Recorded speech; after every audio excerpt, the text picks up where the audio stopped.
Thank you everyone for being here. Merci d'être ici à toutes et à tous. Je tiens à souligner que je fais cette annonce importante aujourd'hui sur le territoire traditionnel et non cédé du peuple algonquin Anishinaabe. We developed the Impact Assessment Act to create a better set of rules that respect the environment, Indigenous rights, and ensure project gets assessed in a timely manner. Clarity and timeliness. We remain committed to these principles. Il y a moins de 2 semaines, la Cour suprême du Canada a clairement indiqué que l'environnement et les études d'impact en particulier sont des domaines de compétences partagés et le législateur fédéral et les législateurs provinciaux en vertu de la Constitution. L'avis et les orientations de la Cour sur la loi sur l'évaluation d'impact nous donnent l'occasion d'exercer nos compétences respectives en matière d'environnement, et ce, dans un esprit de fédéralisme coopératif. Encore une fois, cela a toujours été l'intention de notre gouvernement. Pour attirer les investissements et soutenir les grands projets créateurs d'emplois, d'une économie plus propre et au 21e siècle, le gouvernement du Canada doit faire preuve de certitude en matière de réglementation. I'm here to provide clarity to businesses, provinces, Indigenous nations, and other stakeholders for major projects within areas of federal jurisdiction. We intend to make it clear in an amended act that the prevention of adverse environmental effects within federal jurisdiction is the government's core policy intent, that this has always been our mission. It is the reason we replaced a flawed impact assessment process in 2019, and we will continue the work to get this right for the benefit of Canadians, our economy, and our environment.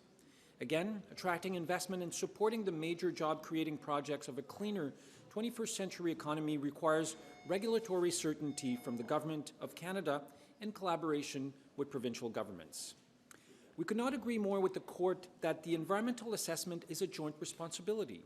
It requires both orders of government to step up to the plate.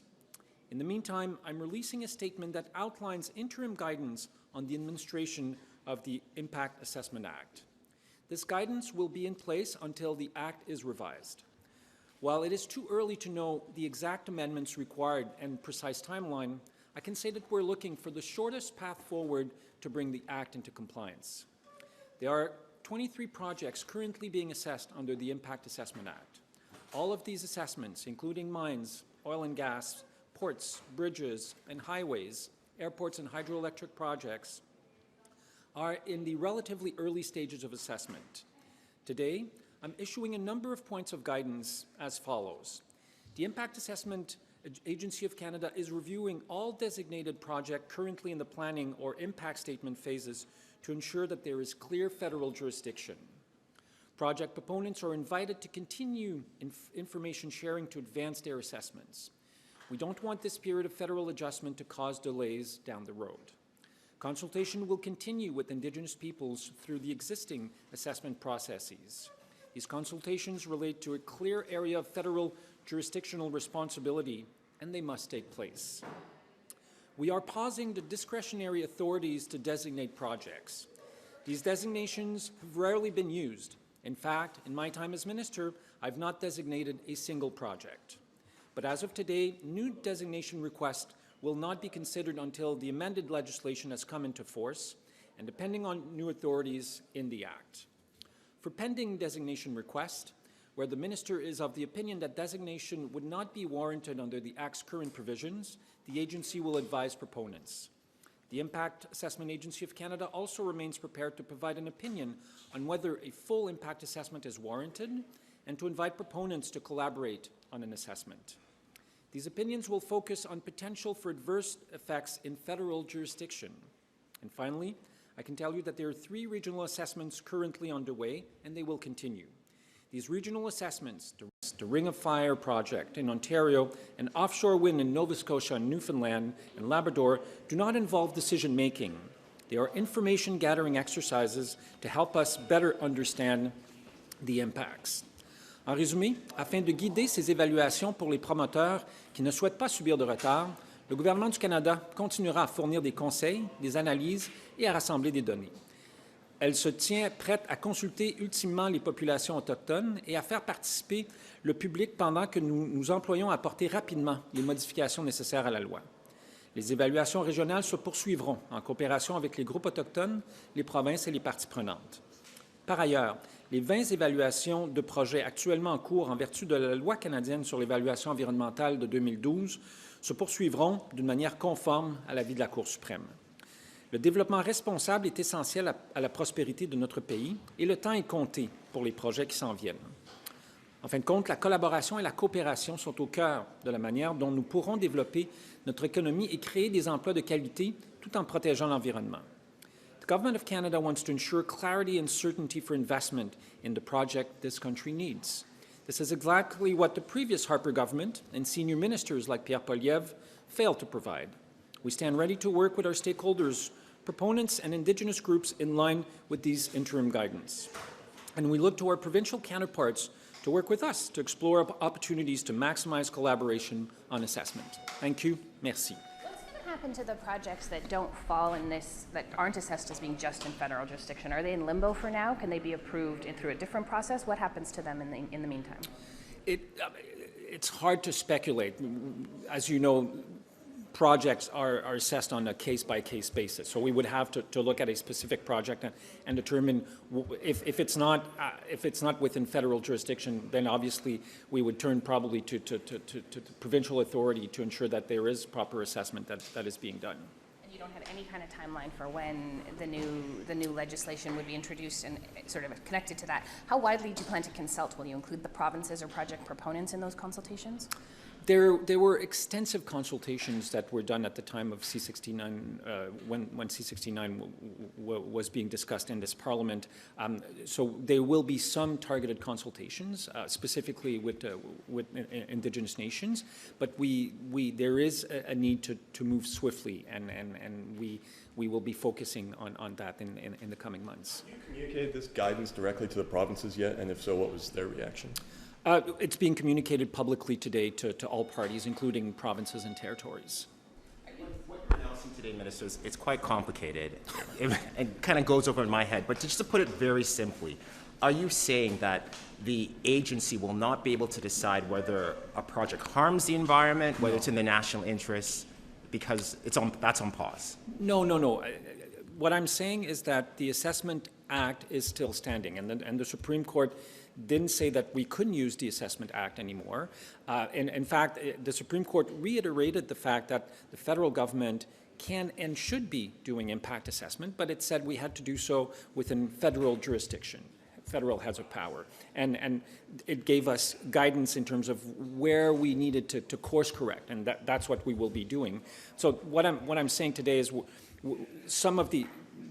most of the elements of the Act will still be applied, but there are things like the discretionary power of the minister to designate projects, which I've never used. It's been used 5 times since the Act has been adopted.